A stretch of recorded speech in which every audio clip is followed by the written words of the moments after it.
Jason Kelce cemented a 13-year legendary career on Monday, announcing his retirement with the Philadelphia Eagles in one of the best retirement speeches we've ever seen. We'll recap it on today's edition of Locked On Eagles.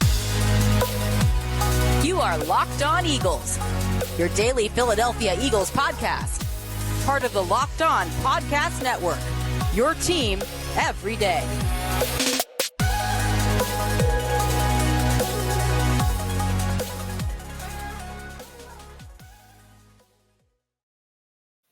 Welcome in, Eagles fans. I'm Louis DiBiase, co-host of the Locked On Eagles podcast, Eagles analyst also over at Bleacher Report. He's Gino Camilleri, our scouting director, Eagles content at Bleacher Report, and my co-host.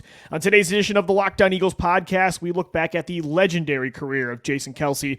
Legendary at this point might be an understatement. We discuss who will replace him on the offensive line, and if the Eagles have their new long-term core in place. We thank you so much for making Locked On Eagles your first listen each and every day. Today's episode is brought to you by FanDuel. Make every moment more. Right now, new customers get $150 back in bonus bets with any winning $5 bet. That's $150 back if your bet wins. Visit FanDuel.com/LockedOn today to get started.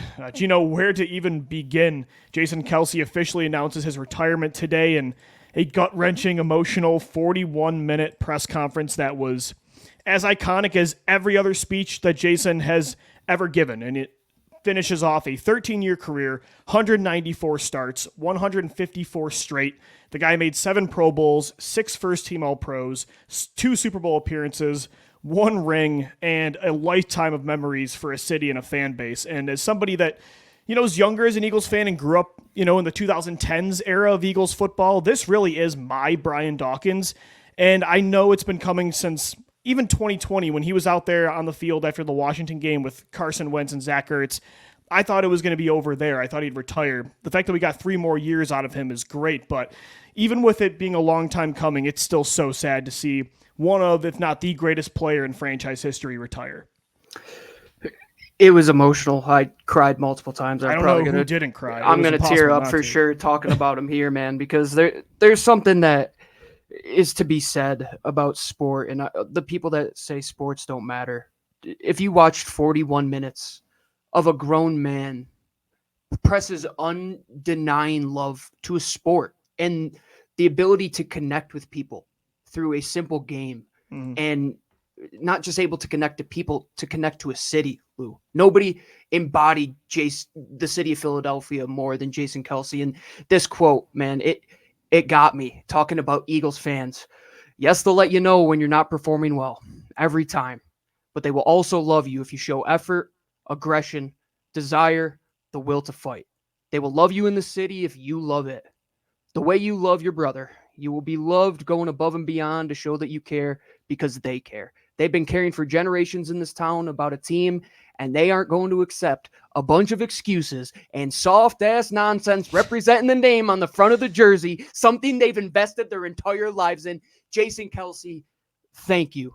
Thank you for everything. I mean, I don't think there's words that you or I can say or anybody can say besides thank you that are going to encapsulate what he said today. But on the field, man, if you ever wanted a captain, somebody to lead your ship, somebody to embrace the underdog mentality through and through, he took it, man. And to see how he talked about Jeff Stoutland and talked about this city and talked about all the people that he connected with, the Brent Sellecks and the Todd Harrimans of the world. Jason Kelce is a connector of generations. He is the last piece a lot of us are going to see outside of Fletcher Cox that's going to tie the younger generation like you and I. He's the last piece of my childhood, man. I mean, he's to that older one, man. It's sad. He's been a part of the Andy Reid era, Chip Kelly, Doug Pederson, Nick Sirianni. He's been through all the ups and downs. He's gone through our Eagles fandom together, and that's why he's so relatable, as you mentioned. You just, in every speech, every time he talks, it's first off so well written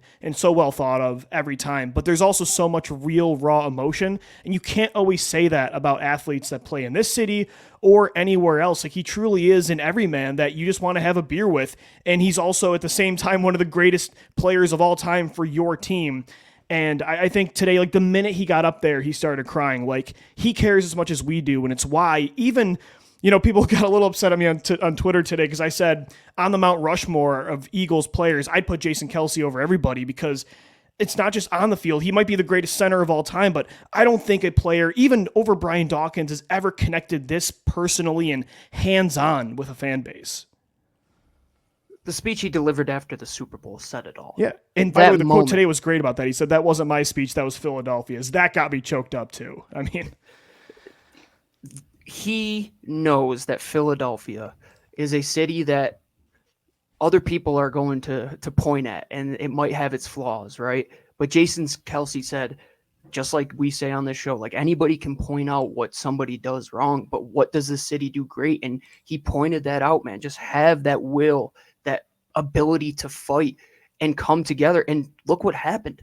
That team in 2017, which he was a part of, which he was at the forefront of, which, like he mentioned, in 2013 and how bad he was, or 2016, how bad he was that year. And then for him to come back in 2017 and that whole team to put it together.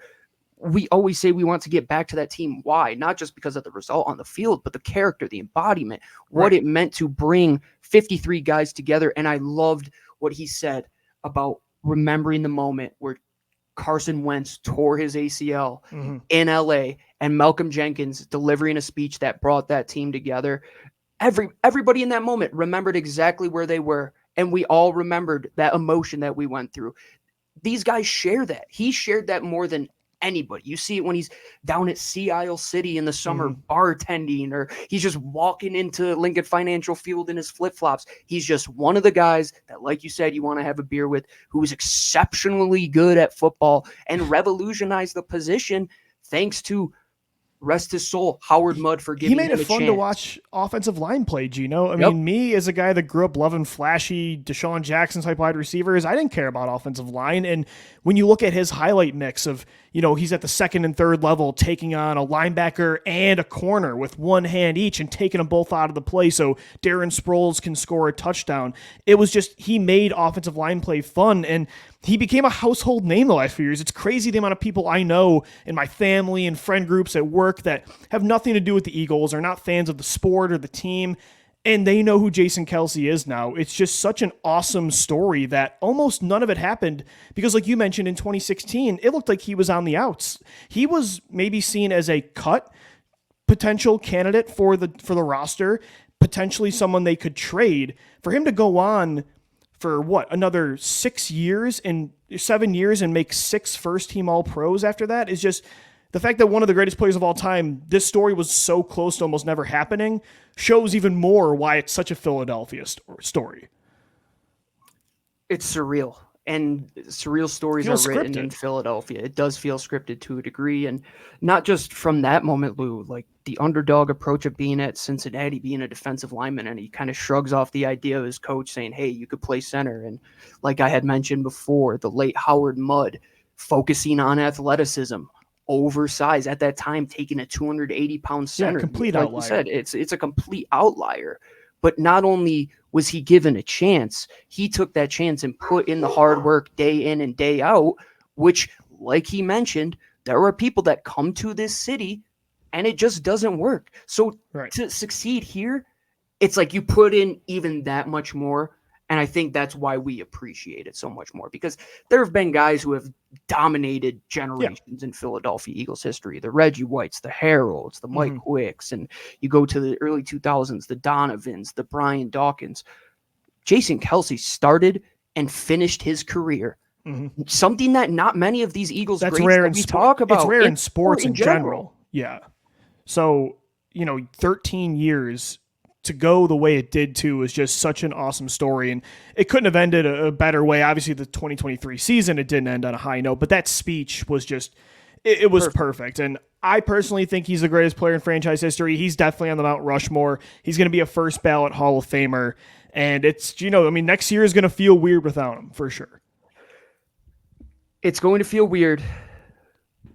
The emotion he got when he was talking about next season, you could see it, that there's still a part of him that loves this game so much. But to go out this way, man, he doesn't need to prove anything else to anybody. No center has ever made 6 first-team All-Pros and won a Super Bowl. There's nothing else for him to do. He's going to be a first ballot Hall of Famer. Yeah. He gave us our first Lombardi trophy ever.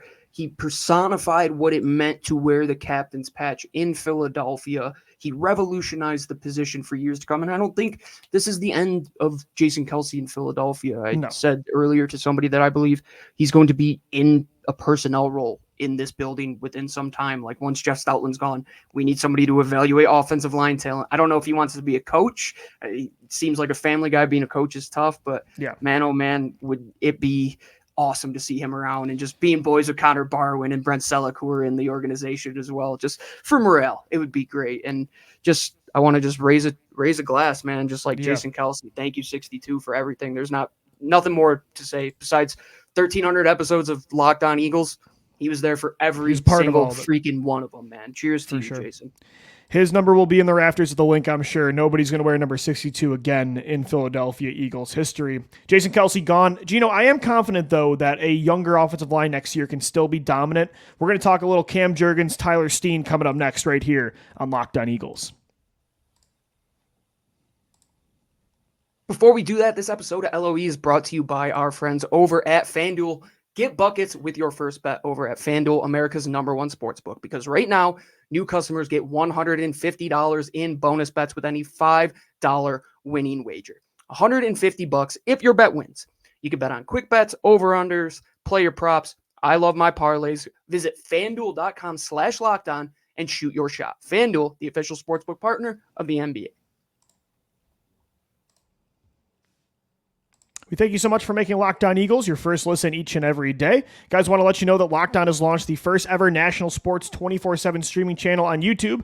Now it's also available on Amazon Fire TV in the free Fire TV channels app. Locked On Sports Today is here for you 24/7, covering the top sports stories of the day with the local experts of Locked On, plus our national shows covering every league. Find Locked On Sports Today now, available on the free Fire TV channels app. Jason Kelce calls it a career after 13 years in Midnight Green. And Gino, when you look at it, this is going to be the first time in a long time the Eagles have such a young offensive line, right? And you can say the same for the defensive line with Jordan Davis, Jalen Carter, Nolan Smith, Milton Williams. On the offensive line now, you're going to have Cam Jurgens, Tyler Steen, Landon Dickerson, and Jordan Mailata. 4/5 of your line, along with Lane Johnson, is in their prime or in their first few years. And that hasn't been the case because that's what happens when you draft elite linemen. You don't let them go, right? You try to hang on to them for their entire career. The Eagles have been lucky enough to have multiple players on both sides of the ball play for decades at a very high level. But eventually the, circle of life in the NFL, it does eventually come time where you got to replace them with top picks. That time has come for the Birds.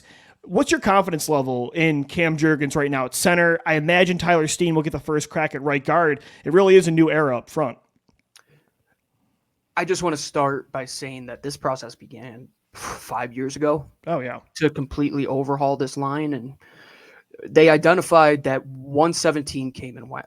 Halapuli Vaitai was that first guy out of the building. And like it or not, he was a big pivotal role for them. He went on to Detroit where he played 6-7 years now he's going on since he's been there. He goes, well, what do? They go out and replace him by drafting multiple pieces. You see the Landon Dickerson pick a couple years later.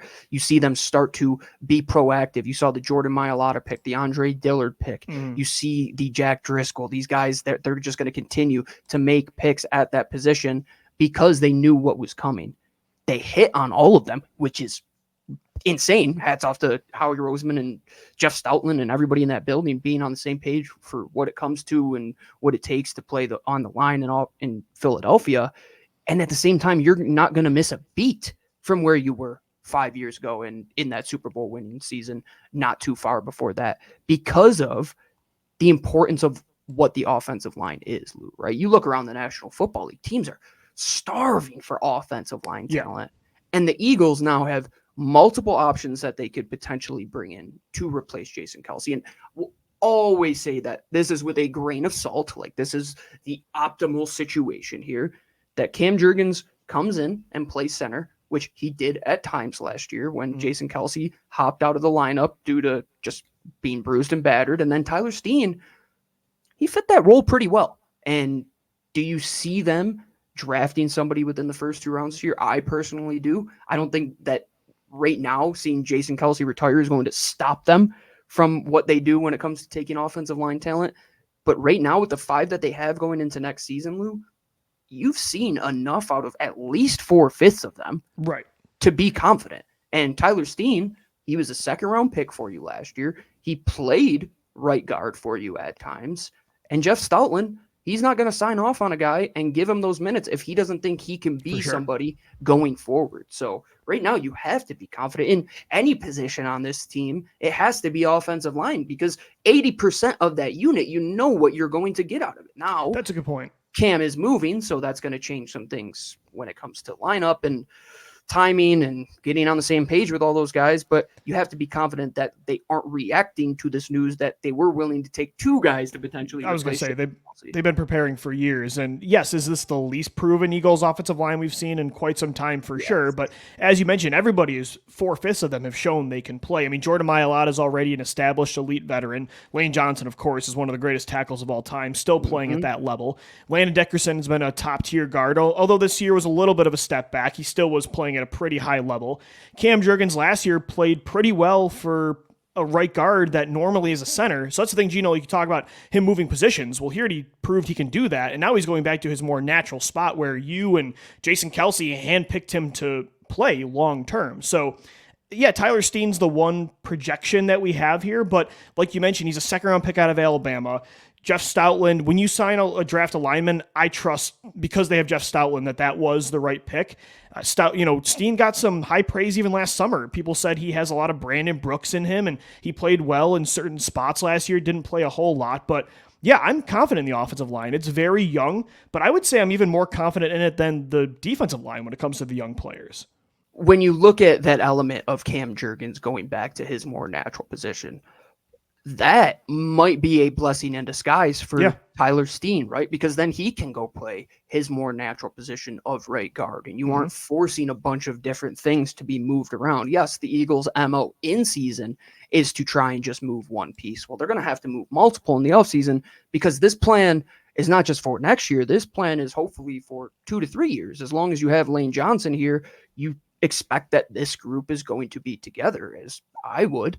And at the same time, seeing Jeff Stoutland on the field at the combine, getting some googly eyes at some of these offensive linemen, I am not going to be shocked with 3 picks in the top 53 if one of them is on some sort of offensive tackle to potentially replace the last guy that we haven't replaced yet.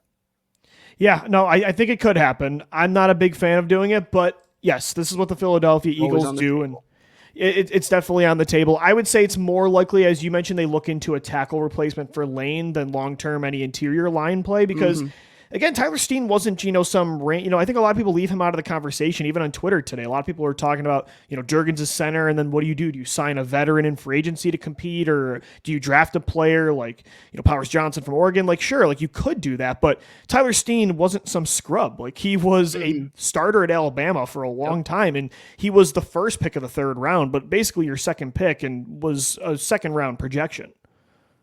Yeah, I always say he's a 2nd-round pick. Well, because they had that, it was a 2nd rounder. They moved down a few spots. So to me, it basically was a 2nd round pick. I always say that. But no, I don't think the approach of signing a veteran, like when you went out and signed Brandon Brooks, is the way to go about it. Because when you went and signed Brandon Brooks, you quite literally had nothing there. I mean, it was maybe Jason Kelce is going to work, and you just lost Evan Mathis because Chip Kelly didn't want him, and you finally bring some semblance of a right guard in there, and they've been trying to really keep that position as calm as possible. And Isaac Seumalo did a fantastic job filling in there. And now go let it be somebody that's going to be here for multiple years. Because if you sign a veteran, you're just hindering the development of Tyler Steen, who was already on the field and played good minutes for you. If he looked like dog water last year and he really struggled, and you're like, oh, we should have Sua Opeta on the field over this guy, then we could have a discussion about signing a veteran.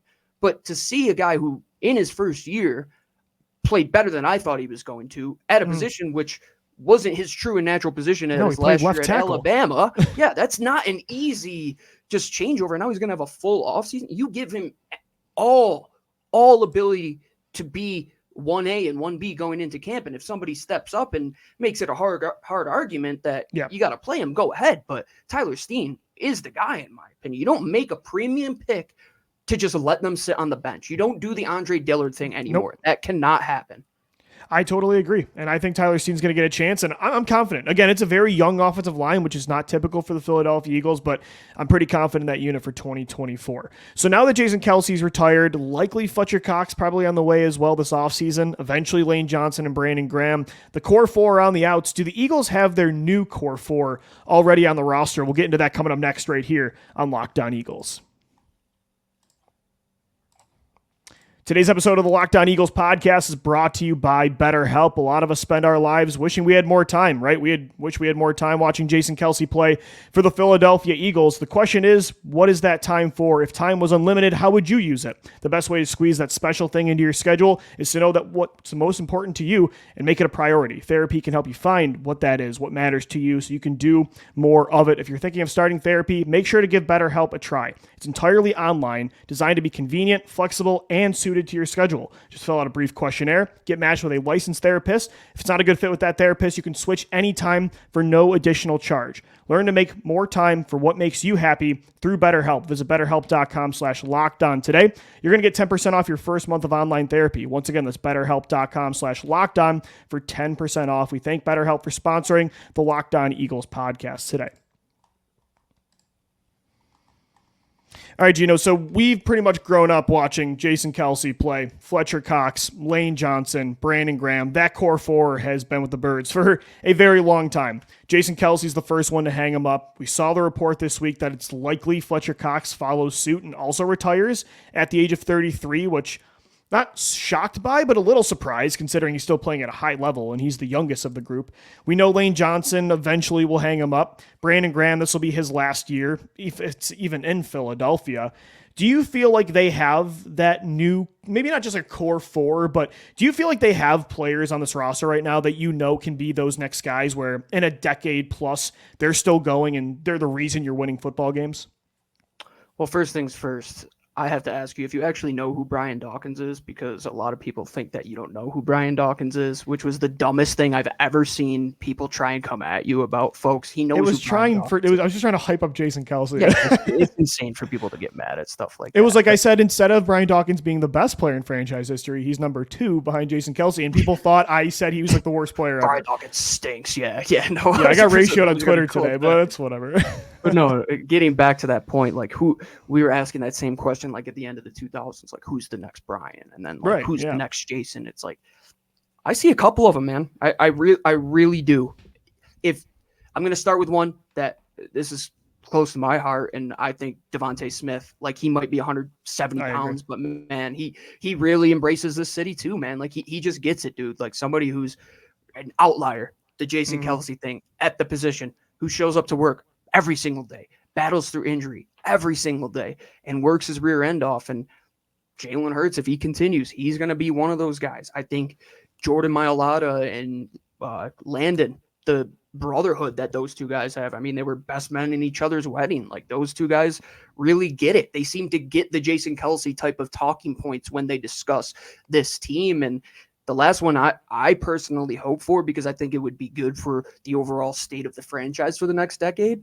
Dude, if Jalen Carter becomes who we think he can be and like is that Reggie type of personality that we have wanted, dude, we should all hope that that case plays out, because you will just buy in to having one of the best, most dominant forces on the interior of the defensive line, which the trenches is what leads the ship here in Philly, man. It's like outside of the Dawkins, it's always been the guys in the interior on the defensive line. I mean, from the 90s till now, that's always kind of been what it's been. And then Jason took up that gauntlet, and they got to find some guys now.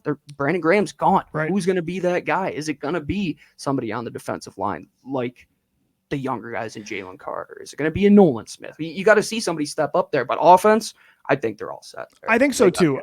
You nailed, I mean, all 5 players that I wrote down were exactly who you were highlighting. To me, it's the big 3 of Hurts, Brown, and Smith. As long as you don't mess that up, you pay Devontae Smith. Media, stop talking about it. The media stops. You keep A.J. Brown happy. To me, Jalen Hurts, even with the end of the year, I'm still very confident that he is the franchise quarterback of a decade plus. I mean, again, in December, he was still an MVP favorite for a while. They were 10-1. So I'm not losing hope in that big 3.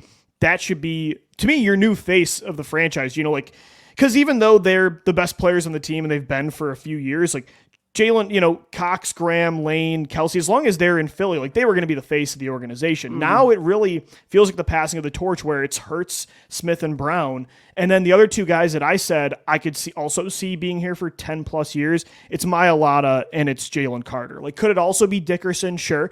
There's some, injury things there. I do wonder his long-term longevity. Jordan Davis, maybe he could, maybe like you said, Nolan Smith, but the 5 guys I'm very confident in, because you could even say, so of course there was Graham, Cox, Lane, and Kelce, but you could also throw Zach Ertz in there. He didn't play as long, but he almost got to 10. I think he played at 8 seasons. If there was that 5th guy, I'd probably say, yeah, it's Mailata or Carter. But the 3, I as long as we don't mess it up, Hurts, Smith, and Brown, I think is going to take us into this new decade.